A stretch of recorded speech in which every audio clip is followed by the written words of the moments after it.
छत्तीसगढ़ से हूँ, गौरव मिश्रा बोलिए। नाम है मेरा। स्वामी जी, इतनी हम लोग ओशो के प्रवचन और विभिन्न चीज़ें हम लोग सुनते हैं, हम्म, और मुझे नहीं लगता कि ऐसा कोई जीवन का प्रश्न का उत्तर बकाया होगा। अगर कोई भी ओशो महाराज को ध्यान से सुना होगा, उनके प्रवचनों के या उनकी चीज़ों को सुना होगा, तो जीवन के किसी भी क्षेत्र के किसी भी डायमेंशन के प्रश्न जो है अनुत्तरित नहीं रह सकते। जहाँ तक मैंने अभी पढ़ा है, समझा है, बिल्कुल। अभी 2-3 साल ही ओशो महाराज को सुन रहा हूँ।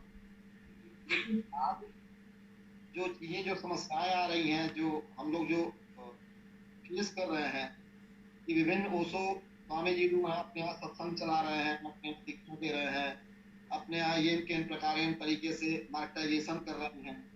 तो इससे जो ओशो प्रेमी लोग हैं, या कहीं सही प्लेटफॉर्म की कोई तलाश कर रहा है, तो वो कहीं सही प्लेटफॉर्म मिल नहीं पा रहा है। चुनौतियाँ ये नहीं है हमारे पास कि हमारा ध्यान कैसे हो, हमारी चीज़ें कैसे हों, ये तो हम बंद कमरे में बैठ के और ओशो महाराज को अगर सुनना है, तो हमको वो सब चीज़ों से नहीं है। लेकिन किसी प्लेटफॉर्म की जो हम तलाश करते हैं, तो कहीं न कहीं 99% प्लेटफॉर्म जो है वो प्रोफेशनल हो चुके हैं। और प्रोफेशनल होने के कारण, चाहे दीक्षा लेने का मन कर रहा हूँ, जैसे मैंने भी अभी दीक्षा की हुई है, लेकिन काफ़ी मेरा मन कर रहा है। हमारे यहाँ छत्तीसगढ़ में भी चांपा में स्वामी एकांत जी हैं, तो हम लोग नहीं कर पा रहे हैं। तो इतना व्यावसायिकता, इतनी ये सब चीज़ें होने के कारण कैसे हम लोग ओशो सब एक मंच पे आ सकें, और जो उसमें गंभीर ओशो चिंतन मनन वाले लोग हैं, उनको एक प्लेटफ़ॉर्म को कैसे संयोजित किया जाए, ये आज की ज़्यादा चैलेंजेज़ वाली चीज़ें हम समझ पा रहे हैं। हम्म, तो इसको कैसे दूर करने का क्या प्रयास किया जाए? हम्म, बहुत सुंदर प्रश्न है स्वामी जी का, और बहुत सही बात कही आपने। लेकिन उसमें जिम्मेदार आप किसको मानते हो, पहले तो वो मैं आपसे जानना चाहता हूँ, फिर मैं आगे बात को थोड़ा आगे करूँगा। जिम्मेदार तो स्वामी जी हम उन्हीं को मानते हैं, जो ओशो के बाद जो चाहे आश्रम के लोग हैं, पूरे आश्रम के लोग हैं, जो भी मैनेजमेंट कमेटी के लोग हैं, वो सारे हम ही लोग मिलके बैठे हुए हैं। जिम्मेदार कोई पर्टिकुलर कोई व्यक्ति नहीं। अब हमने ओशो के चीज़ों को अपने व्यावसायिकताओं का हम आधार बना दिए, अपने हम स्वार्थों का आधार बना के जो हम विभिन्न चीजें कर रहे हैं, उन्हीं को जिम्मेदार मानते हैं। हम ही आप सब में से, बीच में से लोग, कोई बाहरी लोग नहीं है। बिल्कुल बिल्कुल। हम तो उसमें किसी पर्टिकुलर व्यक्ति को दोष देना ये सब नहीं है सर, लेकिन ओशो की चीजों को तोड़ मरोड़ के पेश करना, और एक प्लेटफॉर्म को लेके, और उसमें कई माँ लोग भी शामिल हैं, उनको भी बार बार करते जाते हैं, तो किसी एक पर्सनल व्यक्ति को हम जिम्मेदार नहीं ठहरा सकते। नहीं नहीं, बिल्कुल नहीं, सही जी। बात है। ठीक है, देखो इसमें ऐसा है ना कि मार्केट का एक नियम होता है, डिमांड और सप्लाई। और अगर झूठे गुरु चलते हैं या व्यावसायिक गुरु चलते हैं, तो उसमें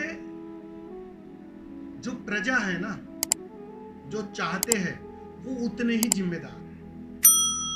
क्योंकि अगर उसकी डिमांड नहीं होगी, पहले अपने आप को पूछो, आप शिविर में किस लिए जाना चाहते हो, ये प्रश्न पहले अपने आप को पूछो। सच में मिटने के लिए,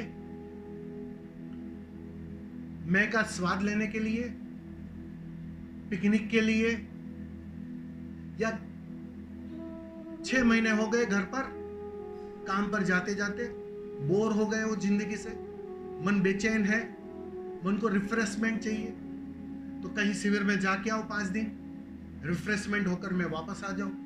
उसलिए अगर ठीक से गौर करोगे ना, तो ये सब अलग अलग वजह की वजह से, कारणों की वजह से हम ज्यादातर शिविर अटेंड करने जाते हैं। अब सीधी सी बात है, तुम जो मांगोगे वही परोसा जाएगा, ये नियम है।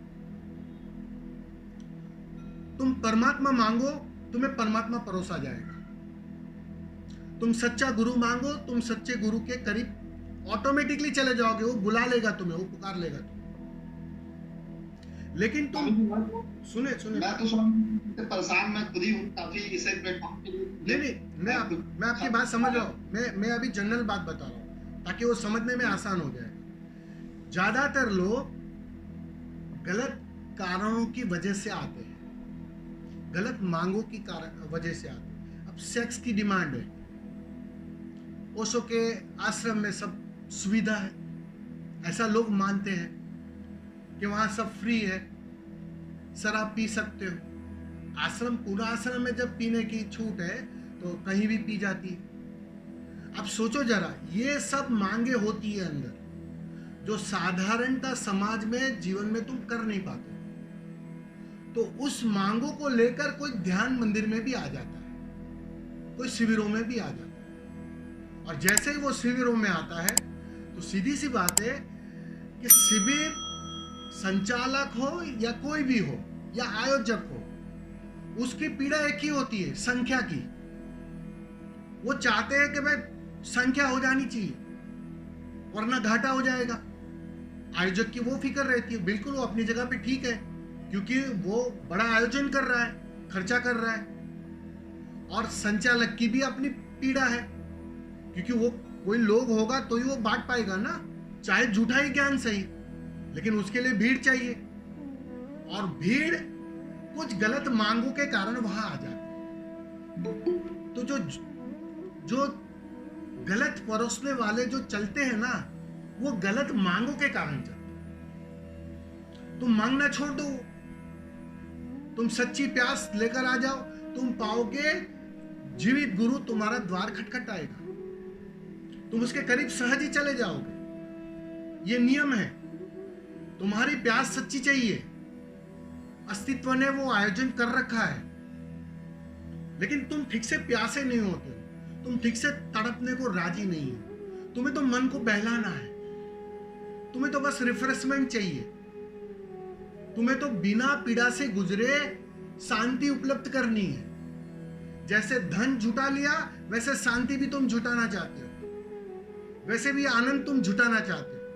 करना कुछ ना पड़े और बात बन जाए, तो बस वैसे परोसने वाले मिल जाएंगे। तो इसमें किसी की गलती नहीं है। ये गलती ये है कि प्यास तो लगी हुई, लेकिन प्यास में एक दो कैंपों में जो हम लोग गए हैं तो वहाँ पे ऐसी चीजें अप्लाई नहीं हो पाई, तो हम लोग एक ही दिन के अंदर चले आए हैं, क्योंकि वही जो आप कह रहे हैं कि सारी चीज बिल्कुल ये अच्छा काम किया आपने।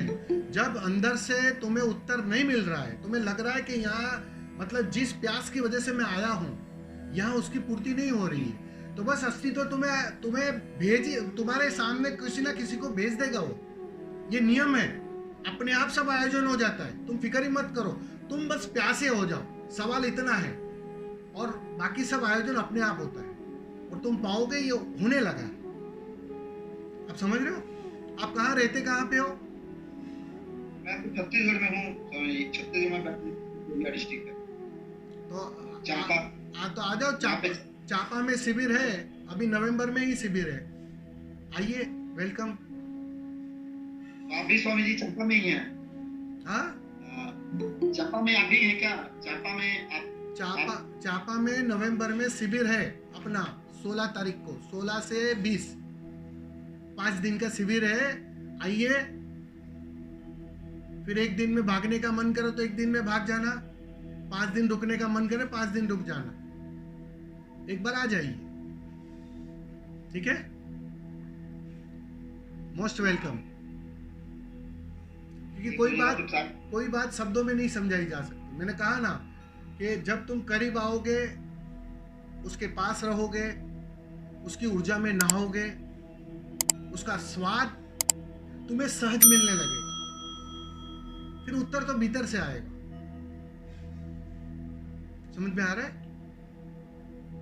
नहीं, मतलब स्वामी जी ये मैं कह रहा हूँ ना, कितने प्लेटफॉर्मों से, चाहे गूगल मीट के माध्यम से, चाहे विभिन्न ग्रुपों में जुड़े हुए हैं, 50 ग्रुप में आदमी जुड़ा हुआ है, उसमें से कोई भी ऐसा ग्रुप या जो संचालक लोग हैं, ग्रुपों के संचालक लोग भी हैं, उसे कोई ऐसी चीजें, ऐसी कोई वाइब्रेशन भी नहीं मिलती है कि हाँ ये ग्रुप जो है नितांत ऐसे भाव से भरा हुआ है, या जिसमें ओशो के लोग हैं गंभीर चिंतन मनन वाले लोग जा सके, ऐसा कोई ग्रुप भी नहीं मिला है। काफी ग्रुप हम लोग छोड़ भी दिए इसी कारण, कहीं कुछ नहीं है, वही प्रोपेगेंडा है, हर जगह वही सब चीजें हैं। भाई कुछ इंटेंशन अंदर से भी तो आनी चाहिए। उन्होंने ग्रुप बनाया हुआ है जो उसको संचालन कर रहा है, उनके तरफ से भी कहीं कोई ऐसी बुरी बात नहीं है स्वामी जी। अब हम लोग सब एक दो ग्रुपों में गए, एमपी में गए थे, लौट आया तो अगला टाइम वेस्ट होना या वहाँ पता कर, तो ये भी एक बहुत समस्या वाला टाइम।